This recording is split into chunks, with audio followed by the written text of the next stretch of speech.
Alright, so this is question number 2, section 4.4 from your textbook. It's an optimization question. Just want to go over this question just to make sure that you're on the right track. It's a bit tricky, bit trickier than the first one. So it says find two positive numbers whose product is 200 such that the sum of them, the sum of one number and twice the second number is as small as possible. So the first thing you want to identify is, what are we trying to optimize? Well, we're trying to minimize the sum of one number plus twice the second. So how do we write that in math terms? Well, the sum is going to be from one number plus twice the second number. Small little wrench in there. It's not just the sum of the two numbers, it's the sum of one number and twice the second number. No problem. This is what we were trying to optimize right here, the sum. The other bit of information is that these two numbers have a product of 200, so x times y is 200. If I wanted to solve for y equals 200 over x. And so this is the way that you can get your sum in terms of only one variable by substituting this in for y. That gives us the sum is a function of x plus 2 times 200 over x. Everyone see that? That's where you get one variable. Now we do want to do some work to maybe simplify this, right? X plus 400 over x. So that's the first step. If you've got this value for your function or this function expression right here, that's great. Now to find the derivative, s prime of x is 1. And if you do all this, derivative of the top times the bottom minus the top times derivative of the bottom squared, you get minus 400 over x squared. That's the derivative. Now we want to find our critical numbers, so we'll set the derivative equal to 0. And solve. Well, we have 400 over x squared equals 1. X squared equals 400 over 1. X equals plus or minus 20. We go back to the question. The question is asking for two what? Positive numbers. And so we can omit the negative number.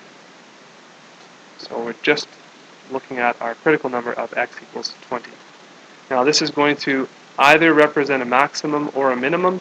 At this point, like we did before, you could do some test values to see if this is a max or min, but because it's the only number, you have to just consider the situation. And if you think, well,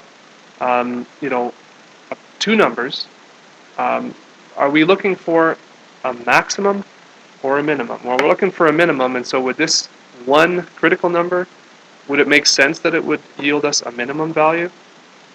Well, you could just kind of use logic and say, well, if x is 20, the y value is going to be what, 10, right? So let's come back to that. So if x is 20, y is going to be then 10, right? So our two numbers look like they're x equals 20 and y equals 10. Can you think of any other numbers when we look back into this sum function, right? Sum of x, and that's function of x is 20. So what do we have? 20 plus 2 times 10, right? What's that sum? 40.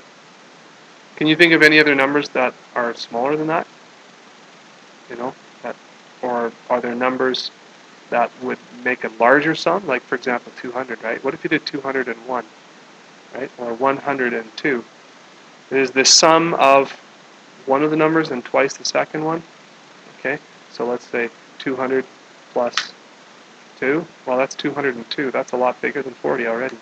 So if you only have one critical number, okay, chances are it's going to satisfy what the question's asking, just as a hint. That's going to be the number you're looking for, okay? But if you wanted to double check if there were more than one critical number, you could just kind of use your intuition. You could do some test points like I just did there. So we have a sum of 40, and the first two other points that I used right here would be well over 40, right? Even if I did this number times 2 times this number, well, that's 202 as well, and that one is super large compared to 40. So there's your critical number, and use that critical number to find your other number. Now, always go back to the question before you move on, and it says, what's it looking for? It's looking for find two positive numbers, so that's good. You have to make sure that you list in the final answer to your question, the two numbers are, and list them. Right? So here's your final answer. The two numbers are 10 and 20. Okay. If it asks for the minimum sum as well, you could say the minimum sum also is 40. Okay. So make sure you state your answer clearly with a word sentence if it's a word problem, and double check.